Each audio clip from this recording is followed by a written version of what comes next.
bonjour à toutes, bonjour à tous. Je m'appelle Héloïse Lédier et je suis ravie d'être avec vous ce matin. Sur scène avec moi, Franck Dersin, sénateur du Nord et vice-président du Gard. Jérôme Grand, directeur des territoires SNCF Réseau. Diana Dizien, directrice d'Afilogue. Et Yannick Buisson, président du conseil Supply Chain TLF. Donc bonjour à tous. Alors, le titre choisi pour la conférence qui va suivre, c'est réindustrialisation, décarbonation et zéro artificialisation, l'équation impossible, point d'interrogation. Donc, je vais jouer les naïves, hein, c'est mon rôle. Pourquoi ce serait une équation impossible ? Qui veut se lancer ? Yannick Buisson ? Bonjour à tous. Alors, pourquoi ça serait une équation impossible ? Nous, chez TLF, on défend un a priori qui est de dire que c'est bien de vouloir réindustrialiser, mais il n'y a pas d'industrie sans logistique. Et il n'y a pas de logistique sans industrie non plus. Et donc, on ne peut pas, en tout cas, se dire qu'on veut réindustrialiser, ramener de la production en France et se dire qu'on ne peut plus construire et plus implanter de nouveaux sites. Et donc, c'est ce qui nous paraît une équation impossible, en tout cas compliquée. C'est un écho, voilà, ça fait écho chez Afilogue. Oui, tout à fait. C'est vrai que notre secteur, la logistique, l'immobilier en particulier, est à la croisée de plusieurs politiques publiques. C'est d'ailleurs pour ça qu'on travaille souvent, n'est-ce pas, en configuration interministérielle. On n'a pas un ministre de la logistique. Et on est à la croisée de la décarbonation. Je pense que ça concerne tout le monde aujourd'hui.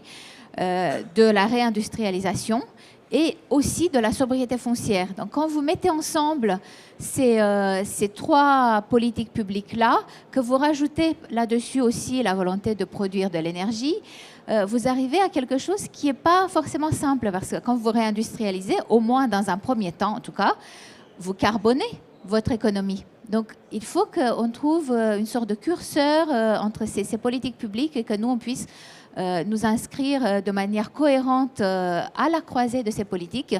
Et il faut probablement qu'on contribue à la co-construction de la position du curseur. On va revenir dans le détail après sur les solutions possibles pour résoudre l'équation.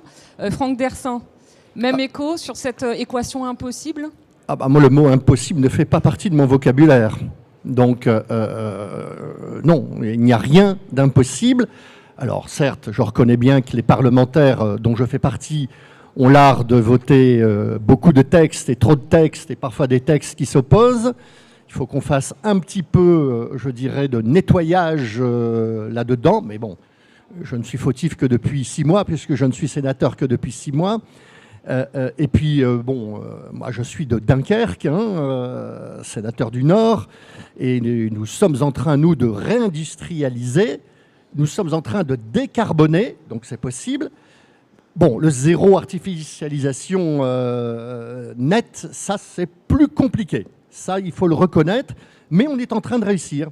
Et derrière tout cela, il faut gérer le transport, il faut gérer la logistique, et il faut gérer aussi le logement, puisque quand on réindustrialise comme on le fait à Dunkerque, on crée 20 000 emplois, et 20 000 emplois, c'est 35 000 personnes. Eh bien, il va falloir les transporter, il va falloir les loger, et puis il va falloir recruter, il va falloir former. Donc c'est assez complexe, je dirais, l'ensemble de ce qu'il faut faire par rapport à une réindustrialisation. Dunkerque est un territoire qui s'est fortement désindustrialisé dans les années 80, qui a perdu 18 000 emplois industriels, et aujourd'hui, c'est le retour de l'industrie. Je me souviens qu'il y a 20 ans, il y a des gens qui ont pensé qu'on pouvait faire une économie sans industrie. Je ne sais pas, j'ai même pas voulu me souvenir du nom de ces gens qui sortaient tant de conneries. On sait que c'est impossible. Et puis on a eu, toute chose est bonne, la Covid nous a mis le nez là où il fallait. Et on s'est aperçu que la souveraineté était quelque chose d'essentiel. On l'a vu avec la guerre en Ukraine. On voit comment les Chinois se préparent aujourd'hui aussi à vivre de manière très souveraine. Donc il faut qu'en Europe, on soit souverain. Et pour être souverain, il faut donc se réindustrialiser. Donc complexe mais pas impossible. Jérôme Grand, un complément, pardon. Oui, je pense que dans le ferroviaire, à SNCF Réseau, on est plutôt habitué à gérer des situations complexes, hein, avec beaucoup d'objectifs qui peuvent paraître contradictoires sur la gestion de l'infrastructure, avec des circulations de voyageurs, circulation de fret, la nécessité de faire la maintenance pour la sécurité et puis de faire les travaux pour régénérer. Et puis aussi de concilier les objectifs économiques, puisque l'argent public est de plus en plus rare, et donc il faut aussi qu'on apprenne à faire moins cher. Et puis avec de concilier les besoins de tous nos clients, quels qu'ils soient. Et donc, comme monsieur le sénateur, je pense qu'il n'y a rien d'impossible dans le ferroviaire, du moment qu'on a la volonté, et il faut garder beaucoup de motifs d'optimisme pour les années qui viennent. Alors on parle d'une équation, ça veut dire qu'il y a des constantes, des choses qu'on ne peut pas changer, des variables, des choses sur lesquelles on peut bouger, éventuellement des inconnus. Vous avez parlé de la Covid tout à l'heure, ça fait partie des inconnus. Alors quelles sont les constantes et les variables ? Je vais alterner, je vais faire un peu comme à Roland Garros, donc là je vais faire de ce côté-là. Yannick ? Je dirais dans les constantes, tout ça est tiré par la consommation. C'est-à-dire, si on parle décarbonation, si on parle implantation dans des territoires, à la base, le sujet, c'est comment on adresse les consommateurs. Ces consommateurs sont dans des régions, donc il y a des régions qui ont plus ou moins de besoins. Si on veut diminuer et limiter le nombre de kilomètres, il faut se mettre bien sûr en proximité des bassins de consommation pour diminuer et optimiser le nombre de kilomètres déjà. Donc la première chose, et ce qui a le plus d'impact, c'est d'être au cœur des bassins de consommation. Ça, c'est le premier sujet d'un point de vue logistique et transport. Les gros flux, on les bascule sur du ferroviaire. Et le reste, pour l'instant, il y a plein de solutions diverses et variées où on va voir c'est quoi les bonnes options à prendre. Il y a des gasoils alternatifs, il y a de l'électrique sur certains parcours. Mais l'invariant, c'est, si on veut être dans une équation optimum, c'est de diminuer le nombre de kilomètres. Et donc il faut qu'au cœur des bassins de consommation, en proximité des consommations, on puisse implanter de la logistique pour pouvoir diminuer drastiquement le nombre de kilomètres. Ça, c'est un invariant pour nous. Est-ce qu'il y a des variables ? Des choses sur lesquelles on pourrait agir ? Alors, si on parle de variables, c'est-à-dire qu'on parle un petit peu de solutions. Donc, oui, on reviendra sur les solutions après. Je pense que la planification, je pense qu'effectivement, identifier ces zones et comment elles sont connectées et comment on a une infrastructure qui facilite du report modal, comment on interconnecte quand il y a des terrains disponibles, faire en sorte que les zones industrielles soient déjà connectées, soit en fluvial, soit en ferroviaire. Sinon, après, on reproche aux entreprises de dire « mais pourquoi vous ne faites pas de ferroviaire ?» On veut bien faire du ferroviaire, mais il faut des rails, etc., etc. Donc, je pense que c'est une question d'aménagement du territoire et de planification. Diana, un complément ? Alors, sur les inconnus, et il y en a beaucoup, je citerai le contexte géopolitique qui peut à tout moment changer beaucoup de choses. On l'a vu à plusieurs reprises récemment. Donc, je pense qu'il faut être préparé. Il faut que notre chaîne logistique soit peut-être encore plus résiliente qu'elle ne l'est. Elle l'est, mais c'est quelque chose à améliorer. Du point de vue d'Afilog, qui représente les acteurs de l'immobilier logistique et industriel, l'une des inconnues, c'est aussi la question des taux. La BCE, tout ça, les taux, c'est quelque chose qui impacte énormément la manière dont on arrive ou non à produire des mètres carrés ou des mètres cubes logistiques. Après, sur là où on peut agir, effectivement, nous appelons à une planification, ce qui est d'ailleurs assez étonnant. C'est rare que les acteurs économiques demandent une planification. Eh bien, les acteurs de l'immobilier logistique le font avec force, parce qu'il faut, comme l'a dit monsieur le sénateur, que la logistique soit au bon endroit et qu'on sache de combien d'hectares de logistique on a besoin. Après, dans les invariants, je crains, ça se discute, mais que l'invariant qui sera le nôtre dans les années à venir, ce sera la pénurie de foncier. Il va bien falloir faire avec. C'est une donnée input qu'il va falloir gérer. Et nous n'avons pas encore trouvé la baguette magique. On la cherche encore. Vous êtes d'accord sur la planification nécessaire ? Ah ben oui, oui. D'ailleurs, les élus sont au cœur de cette planification, hein. Les régions votent des SRADET, puis ensuite, au niveau en dessous, on vote des SCOT, et puis les villes, les intercommunautés votent des PLU HD. Donc voilà, c'est une obligation. C'est fait au niveau de la région, et ensuite on obéit au SRADET, on obéit au SCOT et on obéit au PLU. Donc tout le monde sait exactement où demain vont se trouver les zones. L'infrastructure coûte très cher. Elle est très chère à construire, elle est très chère à entretenir.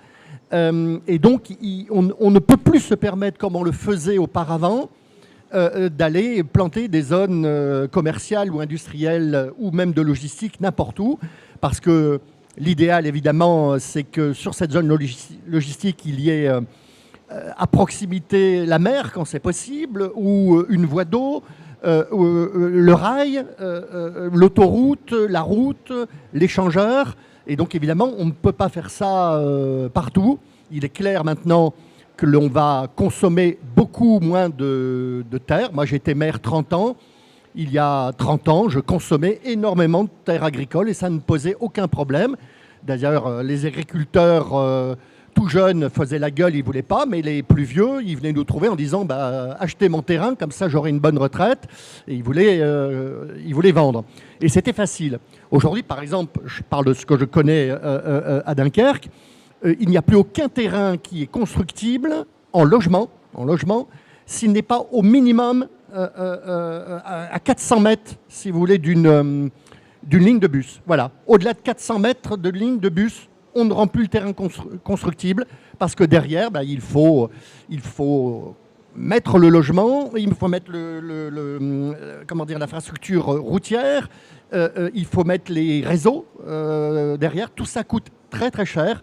Donc oui, il faut continuer à consommer, mais il faut maintenant consommer autrement, il faut produire autrement, il faut construire autrement, il faut vivre autrement. C'est une nécessité, on le sait, sinon ce sera très difficile. Moi, à Dunkerque, on est à moins 1 mètre en dessous du niveau de la mer, donc ça va aller très vite si on ne fait pas les choses. Avec ce que vous venez de dire, on comprend bien que vous êtes à la fois sénateur du Nord et vice-président du Gard. Oui. Voilà, c'est le mariage parfait. Jérôme Grand. Oui, sur les invariants, je pense qu'il y a aujourd'hui l'état du réseau ferroviaire tel qu'il est, et puis les besoins actuels des clients du fret. Moi, je note quand même un changement, un double changement par rapport à cet existant. Le premier changement, c'est qu'il y a une vraie envie de train, aussi bien de voyageurs que de fret. Et ça, c'est un phénomène assez récent qu'on a observé principalement après le Covid. Et donc, il y a de ce point de vue-là un vrai changement de braquet dont il faut qu'on tienne compte. Et puis, le second changement de culture dont je pense qu'il est en train de se développer, c'est l'intermodalité. Je pense que pendant des décennies, on a opposé les modes de transport. C'était soit le fluvial, soit le fer, soit la route, les uns contre les autres.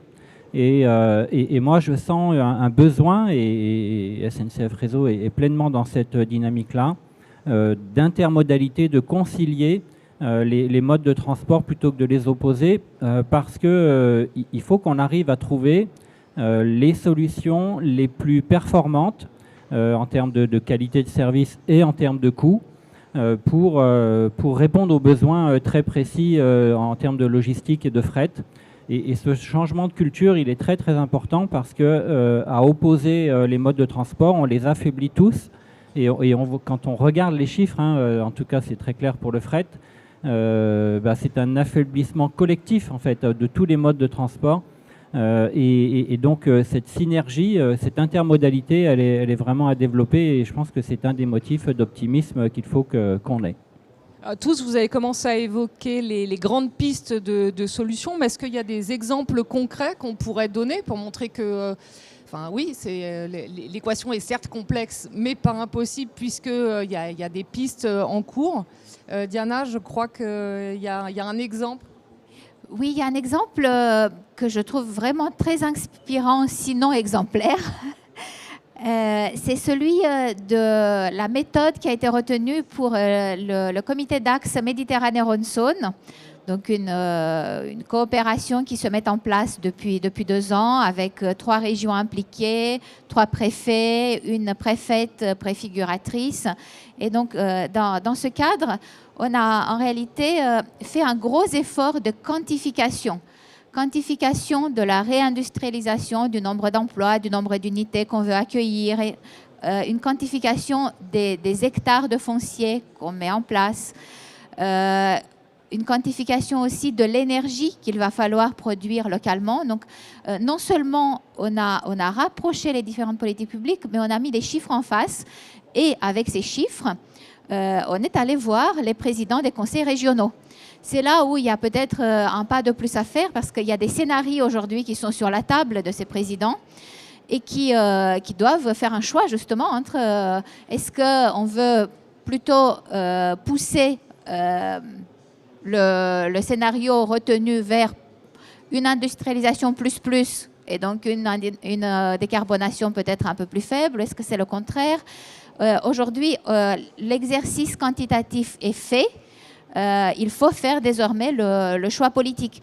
Il faut aussi le faire parce que la réindustrialisation, c'est vraiment quelque chose de concret. C'est quelque chose qui emploie des gens, qui consomment du foncier. Et donc, on a eu, rappelons-nous, deux années, 2021 et 2022, assez optimistes en termes de réindustrialisation, que ce soit sur l'indicateur des emplois créés, d'unités de production revenues en France.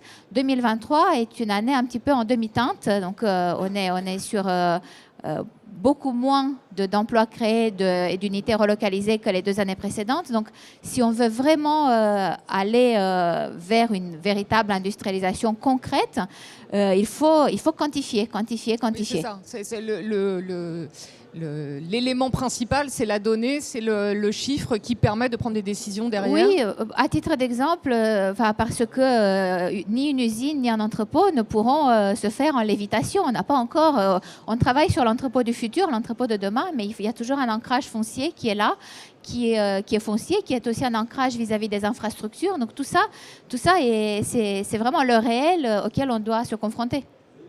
Yannick Buisson, des solutions concrètes, des exemples à donner de réussite? Alors, j'arrive juste sur un exemple. Je rappelle juste que si on prend la logistique, elle représente 1% de l'artificialisation. Ouais. C'est juste, hein, on a l'impression que c'est des grands entrepôts gigantesques, etc.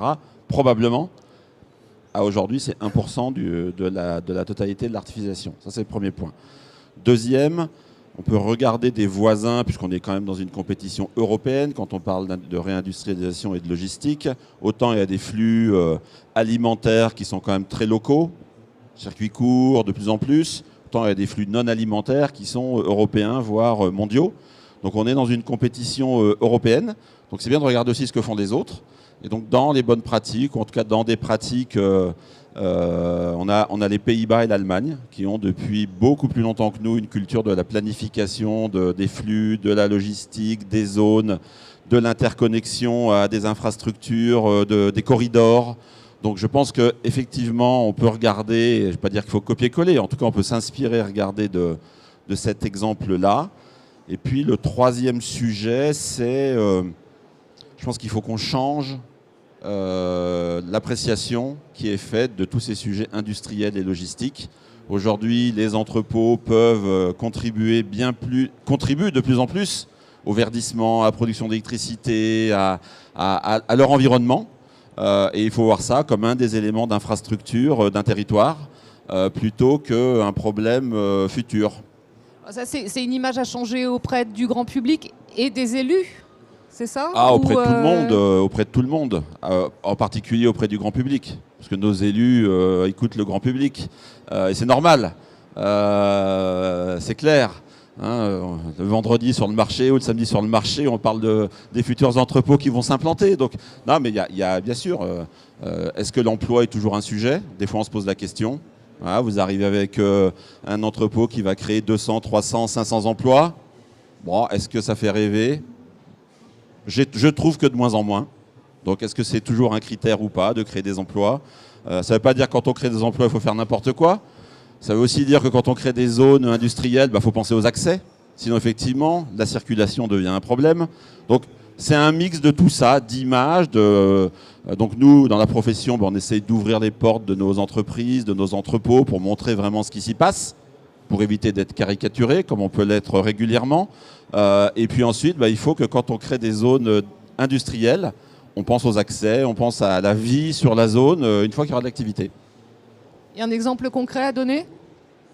De zones qui fonctionnent bien? Oui. Non, moi, mon exemple, c'était plutôt Allemagne, Pays-Bas. Allons regarder ce qui se passe chez nos confrères. Inspirons-nous. On a des opportunités. Là, dans le Nord, il y a ce canal là, qui arrive. Donc, j'allais en parler. Je vous passe la main alors sur le canal, qui est une formidable opportunité de repenser tout ça. Voilà, c'est Canal+ dans les Hauts-de-France. Oui, donc tout le monde a peut-être entendu parler du fameux Canal Seine-Nord, Europe. Donc c'était un projet dont on parlait depuis 40 ans. Oui, voilà, oui, au moins 40 ans. Et qui n'avait jamais été fait. Et ça y est, maintenant il est lancé. Hein, comme dit Xavier Bertrand, le président de la région, la marche arrière a été cassée. Donc le canal Seine-Nord, c'est un canal grand gabarit qui peut accueillir des bateaux de 4500 tonnes. Ça représente 220 poids lourds. Donc vous imaginez, c'est un plus en matière écologique et environnementale. Donc 107 km, il y avait un chaînon manquant dans toute l'Europe pour relier, je dirais, le bassin de la Seine, voire même le sud de la France, avec la Hollande, la Belgique. Vous parliez de concurrence, évidemment. C'est une manière de pouvoir faire circuler les biens d'une manière, je dirais, fluide. Autour, alors, construire 107 km d'un seul et même canal n'aurait pas de sens. Un simple tuyau n'aurait pas de sens. Il y a, le long de ce canal, 4, je dirais, ports intérieurs.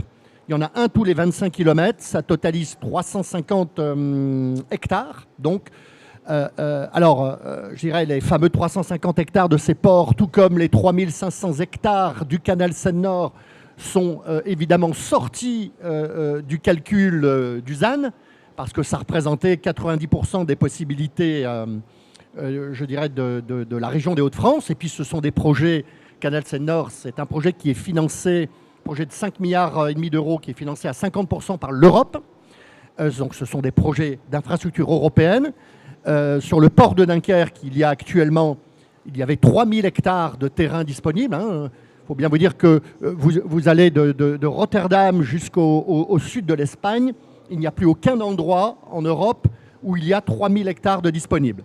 Alors sur ces 3000 hectares, on en a rendu 1000 hectares pour, je dirais, le côté environnemental, pour aller compenser. Dû à la nature. Pour aller compenser. Et on a 2000 hectares aujourd'hui disponibles. Et pourquoi Dunkerque attire? Parce que ces terrains, d'abord, qui sont de propriété de l'État, du port autonome de Dunkerque. Donc ce sont des terrains qu'on ne vend pas, mais qu'on loue. C'est des AOT, ce qui est très bien. C'est des baux à 30 ans, 50 ans ou 99 ans. Ce qui veut dire que si l'entreprise cesse du jour au lendemain, on récupère le terrain avec le bâtiment au-dessus et on peut très très vite, je dirais, le revendre, le rééquiper. Et donc ces 4 ports intérieurs vont permettre, dont 2 seront reliés au ferroviaire, vont permettre de mieux faire circuler les conteneurs, les matières que l'on doit importer ou exporter. Alors vous parlez de l'Allemagne, qui était un exemple, ça dépend dans quoi. Tout comme M. Grand le disait, il faut une mixité à la fois en termes de transport, c'est-à-dire qu'il ne faut pas privilégier l'un plutôt que l'autre. La route est obligatoire, on ne peut pas tout décarboner. La route reste obligatoire. Ce contre quoi il faut combattre, c'est ce qu'on appelle l'autosolisme. Voilà, c'est toutes les personnes qui sont seules dans une voiture. Ça, c'est ce que l'on doit tous aujourd'hui combattre. Mais pour le reste, il faut investir dans tous les modes. Et c'est identique aussi en matière, je dirais, d'énergie. Il faut une mixité énergétique. C'est là où l'Allemagne a commis une erreur colossale en supprimant complètement Nucléaire. le nucléaire, et donc en se rendant, en termes de souveraineté, complètement dépendante du gaz russe, et elle s'en mord les doigts aujourd'hui. Donc en France, on relance heureusement l'énergie nucléaire, mais il faut aussi investir dans l'éolien terrestre, dans l'éolien offshore, dans, je dirais, le solaire. On récupère aussi, je dirais, des matières premières pour en faire des gaz. On travaille beaucoup avec l'agriculture à ce sujet. Bon, bref, je pense que tous les aimants sont là. Dans ce puzzle, il faut les rassembler de manière cohérente. Et la planification, pour revenir à ce que l'on disait, elle est essentielle puisqu'on ne peut plus se permettre aujourd'hui, je dirais, de sacrifier un hectare pour rien. À propos d'investissement, Jérôme Grand, il y a peut-être un complément à faire, parce qu'il faut aussi... La SNCF est souvent décriée, notamment sur le fret, pour l'état du réseau. Est-ce qu'il y a des choses qui sont prévues en cours pour améliorer tout ça? En fait, je pense qu'il y a, pour la logistique et le fret, il y a 3 raisons d'être optimiste. La première raison, c'est que on était sur le réseau structurant le plus circulé à 1,5 milliard d'investissements par an il y a une dizaine d'années. Cette année, on sera à 3,2 milliards d'euros, donc on a presque doublé, plus que doublé. Et à l'horizon de 2027, eh bien, on sera autour de 4 milliards, un petit peu plus de 4 milliards. Et donc, ça montre que la rénovation du réseau, en tout cas le plus circulé, c'est quelque chose qui est engagé. Et ça doit être un motif d'optimisme, hein, puisqu'on sait que l'essentiel du fret circule sur le réseau structurant. Et puis, il y a aussi les contrats de plan État-région, hein, qui font un effort très, très substantiel. On le remarque par rapport aux contrats de plan actuels, hein, sur le fret. L'enveloppe dédiée au fret, elle est substantiellement réévaluée par l'État, mais aussi par les régions. Et donc, ça montre qu'il y a un acteur important régional qui investit sur le fret et particulièrement sur les petites lignes capillaires fret, hein, comme on les appelle. C'est 61 millions d'euros qui, en 2023, ont été investis sur ces lignes capillaires fret avec un cofinancement de l'État, des régions et des chargeurs. Donc ça, c'est le premier motif d'optimisme. Le deuxième, c'est que notre président Mathieu Chabanel veut changer la culture de SNCF Réseau pour la tourner beaucoup plus vers la satisfaction des besoins de nos clients et des territoires. Ça, je pense que c'est très important. On a, comme vous le disiez tout à l'heure, en matière de fret, SNCF Réseau a fait beaucoup de progrès. Il en reste à faire. Hein, sur le taux d'attribution des sillons pour le fret, on était à 70% en 2013. On est maintenant à 88%. Il y a encore une marche à faire, mais en tout cas, des progrès ont été faits. Et la volonté de Mathieu Chabanel est vraiment de poursuivre cet effort pour être au plus près des besoins des clients en termes de fret. Et puis, le troisième atout, et ça rejoint vraiment le sujet du foncier, c'est qu'on a un existant qui est considérable. On a par exemple 350 cours marchandises sur le réseau ferroviaire. On a 3000 lignes de capillaires fret. On a 2800 installations terminales embranchées qui permettent de relier un entrepôt, un silo, une usine au réseau ferré. Et je pense que dans le cadre du zéro artificialisation nette, on a déjà un existant qui est extrêmement important. On a des centaines d'hectares chez SNCF Réseau, puisqu'on est le deuxième propriétaire foncier. Et donc, je pense que si on veut, à court terme, avoir des solutions très positives pour le développement du fret et de la logistique, il faut d'abord tabler sur l'existant, puisqu'on sait que dans le ferroviaire, monsieur le sénateur le rappelait, eh bien, on est souvent sur des perspectives un peu lointaines parce que c'est des infrastructures lourdes, donc des financements importants à mobiliser. Et donc, en s'attachant à trouver des solutions avec l'existant, avec le réseau tel qu'il est, avec le foncier de SNCF Réseau tel qu'il est aujourd'hui, en le remobilisant en faveur du fret et de la logistique, eh bien, je pense qu'on a des vraies perspectives positives pour le fret. Et puis, deux exemples. Oui, voilà, c'était la question d'après. En Bourgogne-Franche-Comté, je vois qu'il y a un représentant de la région dans la salle. En fait, l'industriel Shiver, pour livrer ses supermarchés, jusqu'à maintenant, il était uniquement par camion. Et il se trouve qu'il y avait une vieille installation terminale embranchée d'1 kilomètre pour rejoindre le réseau ferré, avec un cofinancement de l'État, de la région Bourgogne-Franche-Comté et du chargeur. Il y a une étude qui est lancée pour réactiver cette installation terminale embranchée et refaire du fret puisqu'il avait été abandonné. Et puis à Mâcon, c'est le transporteur Alléné qui a plusieurs centaines de camions à Mâcon. Et là aussi, on a réussi en une année, donc ça peut aller vite dans le ferroviaire, grâce à la mobilisation de financement de l'État, de la région, et puis du chargeur et d'Aproport qui gère le port de Mâcon en intermodalité, comme je disais tout à l'heure. On a réussi à faire circuler des trains de 750 mètres sur l'autoroute ferroviaire Calais-le-Boulou. Et donc ça veut dire qu'en s'attachant à trouver ensemble des solutions en partant de l'existant, on peut répondre aux besoins de nos clients de façon rapide et le plus efficace possible. Rebondir sur ce que vous venez de dire. Vous êtes le deuxième propriétaire de France. Alors, SNCF Réseau, SNCF Immobilier. Hein. Ce n'est pas des centaines d'hectares, ce sont des milliers d'hectares. Et on connaît tous des gares plus ou moins abandonnées ou des gares même en fonctionnement autour duquel il y a pratiquement parfois en centre-ville 5-6 hectares de disponibles. Et alors évidemment ce n'est pas pour faire de l'industrie à cet endroit-là, mais on l'a dit tout à l'heure, si on réindustrialise, il faut aussi loger les futurs employés. Et on n'attirera pas les gens si on ne peut pas leur offrir du logement intermédiaire, du logement social également. Et donc, il faut véritablement, parce que souvent SNCF ne veut pas vendre, parce qu'ils sont toujours à se dire « on ne sait jamais, on peut avoir besoin un jour de ce terrain », ce qui n'est pas faux.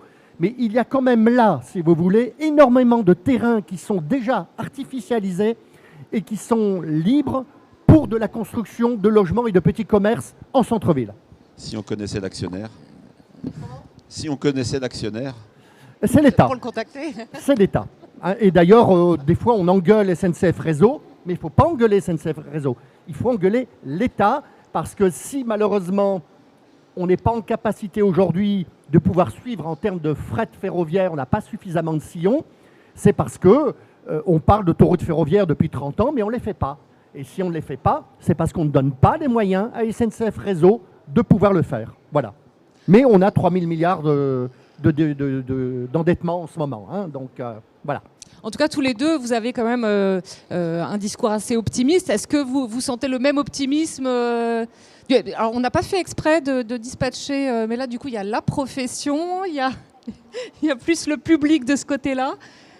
Est-ce que vous ressentez le même optimisme, les solutions qui avancent, les investissements qui sont faits, que ce soit le fluvial ou le ferroviaire ? Alors, sur la partie infrastructure, ce n'est pas tout à fait là que nous avons une parole à porter, mais plutôt sur la partie implantation d'activités industrielles et logistiques. Et oui, nous sommes optimistes parce que nous avons dans l'agenda parlementaire une loi de simplification. Donc, il devait y avoir une loi industrie verte, deux lois de simplification, une loi de libéralisation. Il m'a semblé voir dans l'agenda parlementaire une première loi qui arrive sur la table des sénateurs au mois de juin et probablement une deuxième loi de libéralisation. Donc, des mesures de simplification ont été construites et proposées par l'ensemble du monde économique et envoyées avant le 29 décembre dans les bons tuyaux, on va dire. Et donc, on a bon espoir que dans le cadre de ce projet de loi, il y ait des mesures simplificatrices pour tout le monde. Pas seulement pour la logistique. La logistique est une industrie comme les autres. Donc, l'idée, c'est qu'on ait des mesures qui simplifient les implantations économiques, le foncier économique, les procédures administratives, partout. Il ne faut pas plaider que pour sa paroisse. Ça, c'est très important pour nous. Donc, la lueur d'espoir, elle est pour nous là. Elle était, il y a quelques mois, dans l'Esradette, mais malgré tout, on voit bien que dans l'Estradette, on n'a pas réussi à aller jusqu'à à flécher du foncier pour les activités économiques. Donc, on pense que peut-être les intercommunalités vont réussir à aller un pas plus loin dans les SCOT. Bon. On a un peu d'espoir, mais il y a aussi les conférences régionales de l'industrie qui vont arriver. C'est plein de démarches que nous, en tant que professionnels, on alimente déjà et on est prêt à alimenter et à contribuer. Donc, on pense que oui, il y a un horizon qui est plutôt clair, oui. Et en plus, cette année, les deux salons se succèdent, parce que je crois que le salon Global Industrie, c'est à partir de lundi. Donc j'imagine que vous allez y faire un tour, tous. Oui, c'est vrai que c'est important. Et puis, il y a aussi, je pense, le sujet, parce qu'on a parlé de loi, mais il y a aussi des sujets réglementaires. Je pense que nos amis de France Industrie, qui vont être dans le pavillon d'à côté, ils vont aussi pousser un certain nombre de mesures réglementaires, parce que tout ne se règle pas par mesures législatives. Surtout que parler de logistique à l'hémicycle, ce n'est pas toujours une partie de plaisir, je crois. Je me tourne maintenant vers le public, parce qu'il nous reste 5 petites minutes pour savoir s'il y a des questions. Levez la... Alors j'arrive, parce qu'on a... M'en occupe. Merci. Merci. Jean-Marc Jouan, GMJ Conseil.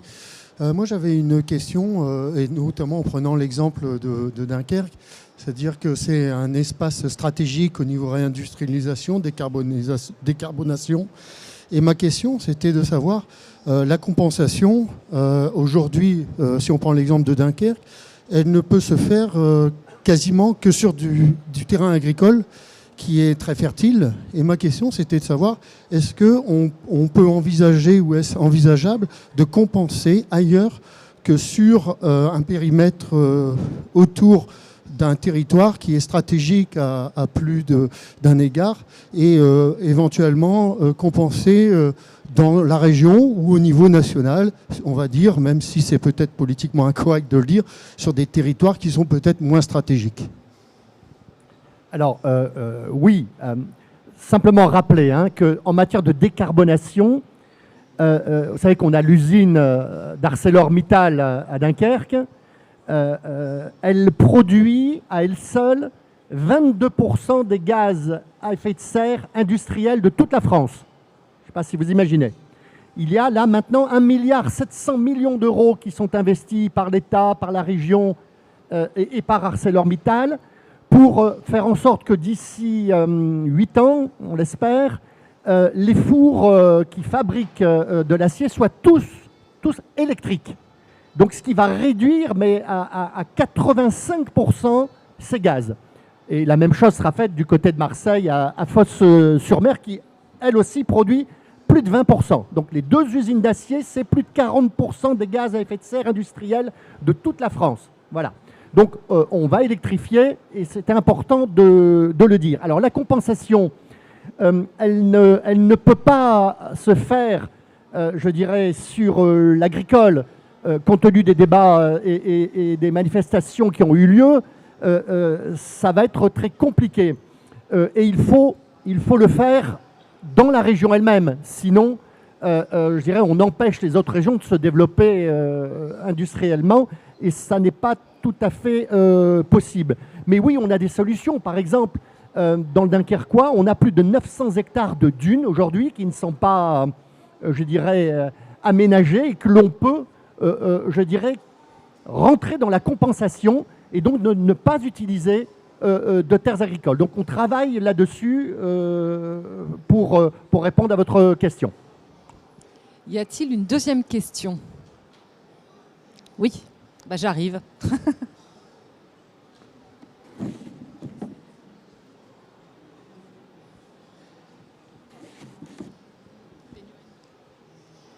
Merci beaucoup. Bonjour, Damien Zoutelif, société Amazon Web Services. Peut-être une question à nouveau pour vous, Monsieur Dersin. C'est en lien avec ce que vous disiez sur le logement à l'échelle du Nord. Comment est-ce que il y a plein de sujets pour les promoteurs immobiliers, les constructeurs, d'avoir aussi accès à plein de surfaces constructibles.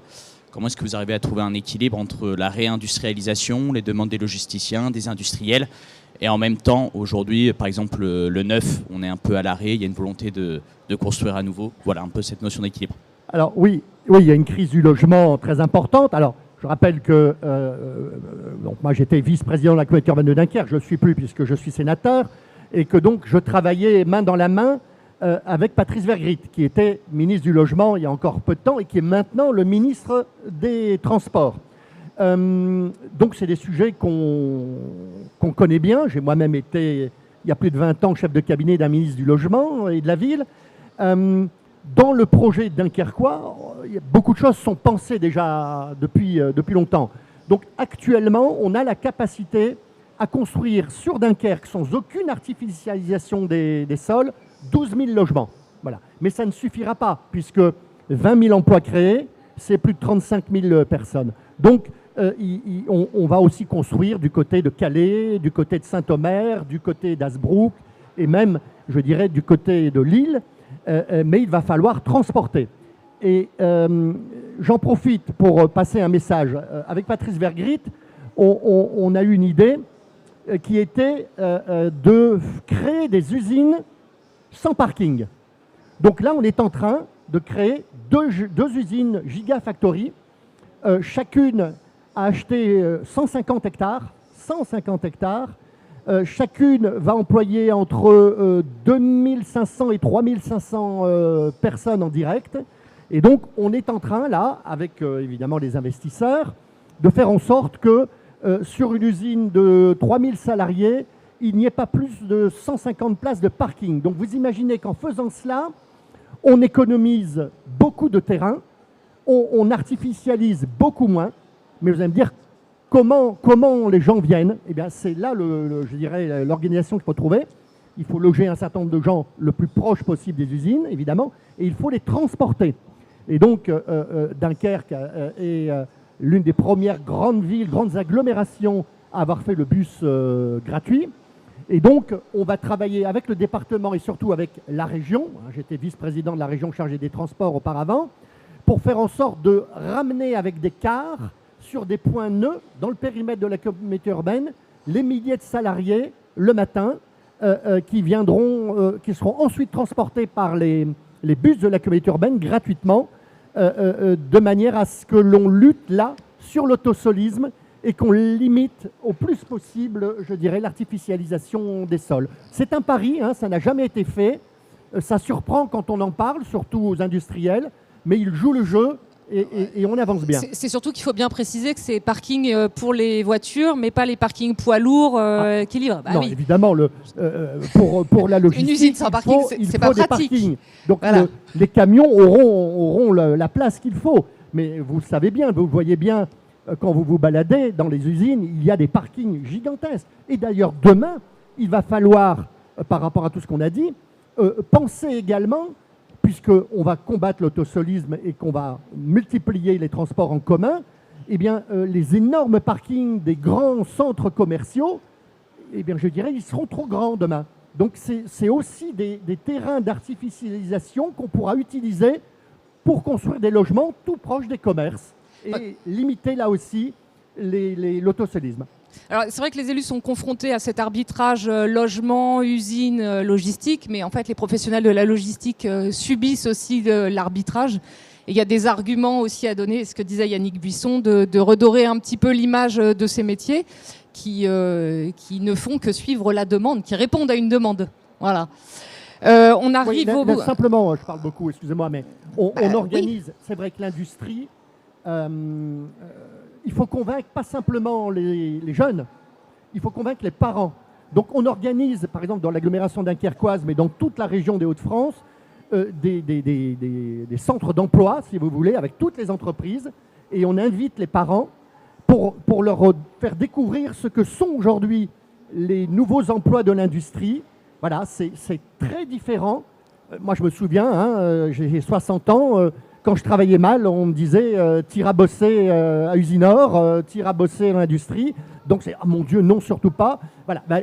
On a dit ça pendant 30 ans, donc il ne faut pas s'étonner qu'aujourd'hui, les parents n'encouragent pas leurs enfants à aller travailler dans l'industrie. Or, l'industrie a fortement évolué, elle est beaucoup moins polluante, les tâches sont beaucoup moins lourdes, les salaires sont meilleurs, mais il y a tout un travail aujourd'hui à refaire auprès des parents et des enfants pour les encourager à aller vers l'industrie. Et la logistique. Merci à tous. Et puis, bonne dernière journée de salon à vous.